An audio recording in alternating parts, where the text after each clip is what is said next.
কেমন আছেন? আমরা ভালো আছি। যাই হোক, আপনারা পাশে আছেন, এই জন্য চলে যাচ্ছে।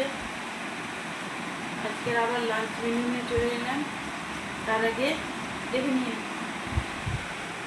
রোজের নয় আজকেও যেটা হয় সেটাও করেছি, রোজ যেটা করি সেটা আজকেও করেছি। ওনাকে ধূপ না দিয়ে আমরা কখনোই খেতে বসি না। আর আজকের মেনুতে আছে বন্ধুরা, পালং শাক দিয়ে, কচু দিয়ে, আর ওই কুচি গাঁড়া দিয়ে তরকারি।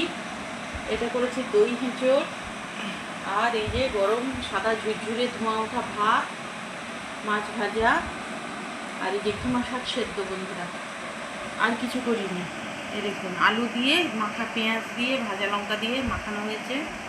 এইটা আমরা খেতে খুব ভালো লাগে আমাদের, আমরা খুব ভালোবাসি। এই আজকে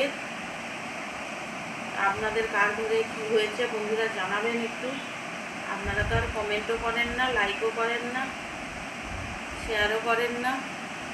একটু পাশে থাকুন আমাদের, নইলে আমরা কী করবো বলুন বন্ধুরা। দই হিঁচড়ের কালারটা কিন্তু খুব সুন্দর এসেছে, একবারে শুকনো শুকনো মাখা মাখা করেছি। বাস এইটুকুই। আর আজকে আরেকটা বন্ধুরা আরেকটা ভিডিও করেছি, যেটা আমরা ছোটো থেকেই খুবই খেতাম, বিশেষ করে আমি প্রচুর খেতাম, এর জন্য মা বাবার কাছে বকুনিও শুনতে হতো আমার। সেটা হচ্ছে স্লেট পেন্সিল। তো সবাই ফেসবুকে খাচ্ছে দেখে লোভ আর সামলাতে পারিনি, তাই আমিও অর্ডার দিয়ে স্লেট পেন্সিল আনিয়ে আমিও খাওয়া শুরু করেছি। সে ভিডিওটাও দেবো আপনাদেরকে, আপনারা দেখবেন। আমার খুব প্রিয়, আমি ছোটো থেকে প্রচুর খেতাম এগুলো, যার কারণে মানে এত বকুনি শুনতাম। আমাকে মা অর্ধেক দিন খেতে দিত না, বলে তুই এইগুলো খেয়েই খা। হাজব্যান্ডের কাছেও বকানি শুনতাম। তারপরে উনি মারা যাওয়ার পরে বন্ধ করে দিয়েছিলাম বন্ধুরা, তারপরে আবার দেখা দেখিতে আবার চালু করে দিয়েছি। আপনারা দেখবেন ভিডিওটা, যদি ভালো লাগে বলবেন, ওই ভিডিও করে ছাড়বেন।